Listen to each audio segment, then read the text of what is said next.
The Alex Bregman conversations continue to pick up by the day, and the Boston Red Sox find themselves right in the middle of all of it. I'm here to break down how signing Alex Bregman would drastically change this Boston Red Sox team going forward, and I'm here to break down all of that on this episode of Red Sox Digest. But first, remember, if you're a part of the 85% currently watching this video, not currently subscribed to the channel, please scroll down and click the subscribe button. It only takes a few seconds.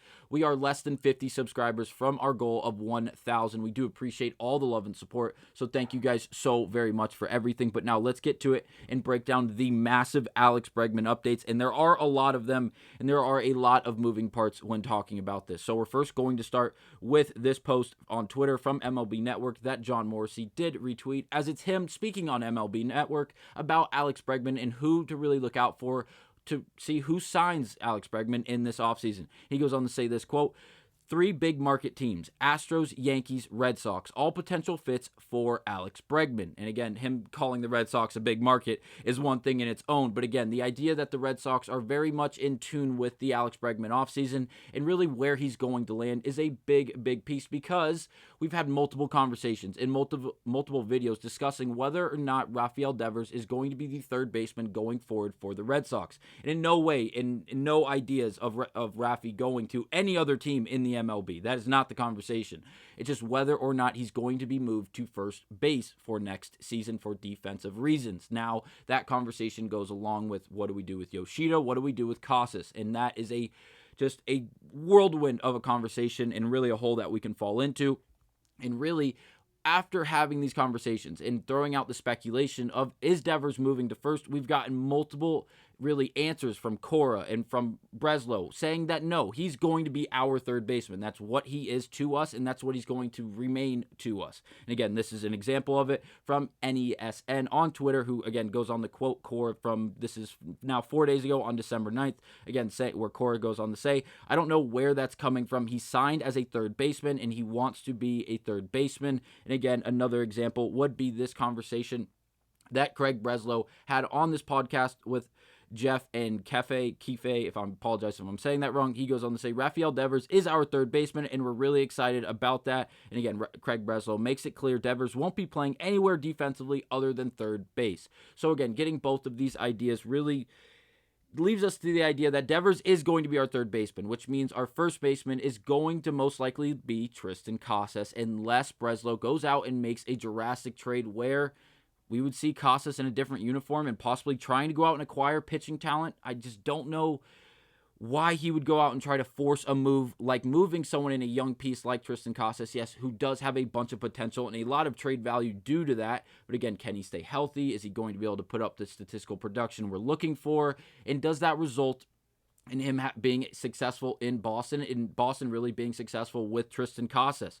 Now, that's a huge conversation that we're going to have, but what do we do with Bregman if he does sign? Well, we have quotes from Scott Boras citing this article written by Chronicle Astros on Twitter. "Houston Astros star Alex Bregman, quote, very much in demand," end of quote, from numerous teams, says agent Scott Boras. Again, this was published just 2 days ago on December 11th. And there's a lot of big quotes here, and a lot of them that really give the idea that the Red Sox could be a perfect suitor for Alex Bregman, because it seems like he's going to be extremely versatile in the sense that not only could he play third base like we've seen him play the majority of his career, but he has the ability to play second base as well. And really, it seems like he's open to playing for any team that looks to be a contender not only next year, but for years down the line. And it seems like there are two very good options. Obviously, there's more than that, but it seems like there's two very good options for Alex Bregman. Again, so these are quotes from Scott Boras. So, going on to say, and I quote, "I think he's open to any team that he thinks is someone that can be competitive and kind of don a new age similar to the one he had in Houston," Boras said. Going on to quote again, "Obviously, he knows some people in Detroit very well and has a very familiar, trusting relationships there. So I think for those reasons, he's open to a lot of things." Again, pitching the idea that he's probably okay with going to Detroit. We'll say that. He goes on to say the Astros have made Bregman an offer which multiple outlets have reported is for 6 years and about $156 million. The Red Sox are among other teams with reported interest, while Cubs that missed out in the pursuit, in clubs that missed out on the pursuit of Juan Soto, such as the Yankees and the Blue Jays, as well as the Tigers, could all be potential fits. Again, speaking about Alex Bregman. And then the final quote from this is going to be this one. Houston faces a void at third base if Bregman leaves. Boras, meanwhile, reiterated that Bregman is open to moving to second base if necessary, which could make him a better fit for other teams such as Boston. So again, the idea that he could possibly move the second is something that only he is open to, but again, that has been verbally said by his agent that, again, we should put some trust into, as he's a direct contact with the player in Alex Bregman here. If he's open to going and playing second for the majority of the time that he's going to be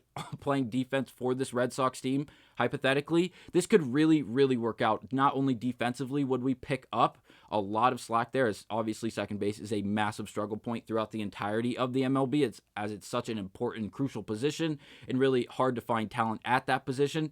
It'd really diversify this lineup, even in really roster overall as a whole. Obviously, we have so much talent in the outfield, but again, Abreu and Duran being in the outfield for the majority of the time. If Yoshida can come back, and really he is not traded or used as a piece of trade bait in a big trade package this offseason, which again, I'm not ruling out, as again, Breslow seems like he's very, very interested in trading for another pitcher, whether it be Castillo from the Mariners, or whoever it end up, maybe Jared Jones from the Pirates. Again, there's a lot of moving factors here, and we have to see how this really plays out. And I think where Alex Bregman goes, and if he lands with the Boston Red Sox, I think this drastically changes everything, because we need the Red Sox to go out and spend money. Yes, we went out and acquired Garrett Crochet. We needed a left-handed arm. We missed out on Snell and Fried because we didn't pay those guys, so we had to go out and make a big trade where we lost a lot of young talent. Whether you want to argue or not, we overpaid. That is entirely up to you. I genuinely think it's a pretty balanced trade, in my opinion. Again, it can go either way depending on how valuable you put,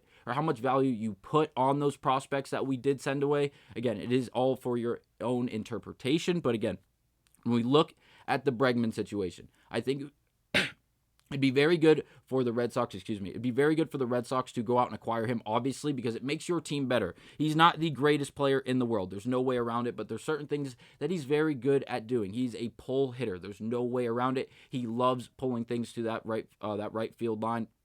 And again, another right-handed bat that we could possibly add to this Red Sox lineup, something we so desperately needed. One of the two things we were really looking for this offseason, a right-handed bat and obviously pitching. This would do a lot. Some things, obviously, he's coming out right around the league average, if not just below the league average, which is not great. But then you look at things like chase rate, whiff rate, and K percentage. Very good in those three categories of really elite potential or really elite production from last season. And because of that, we could definitely benefit from him. And obviously, not only the offensive production, but the defense at second base, the ability to move him to third when we can put Devers at DH, depending on what our roster looks like on opening day. I think this could be a very, very good pickup for the Boston Red Sox. And again, you look down at the fielding, a very, very good fielder when it comes to the range category. He can cover a lot of ground, whether it be at third or second. I think that could definitely help the Boston Red Sox, as again, there's no way around it. We know we need some right-handed bats, and again, Bregman would be a great option. The last thing I'm going to throw out there that really contradicts what we saw earlier, but again, it's just another speaking point that just adds to the speculation surrounding Devers, the third base position that he's going to be playing defensively, and it's this article written by Jon Heyman just yesterday on December 12th, and where he goes on to say this, and again, he was highlighting the trade, or the transaction, if you will, between the Red Sox and the White Sox for Garrett Crochet and those four players, where he goes on to mention Kyle Teal and outfielder Braden Montgomery in the four-player package, and then he goes on to say this: it was a little surprising Tristan Casas wasn't included in the deal, as the Red Sox seem intent on moving longtime star third baseman Rafael Devers to to first base. Now, Jon Heyman, as we all know, is a very, very credible source. He's one of the most credible sources in surrounding the MLB. It is what it is. For him to say that is very interesting, especially as recent as yesterday on December 12th. And with him saying that after going through the Breslow things and after the Cora quotes, what does he know? Is he just adding fuel to the fire? Does he have a few good outlets that are very confident in this idea? It's very interesting. We have to see how this plays out, whether or not Casas is moved, whether or not Yoshida is involved in that trade. I think we're all going to find this all out, whether it's just before signing Alex Bregman or just after signing Alex Bregman. I can't wait to see how it actually all plays out.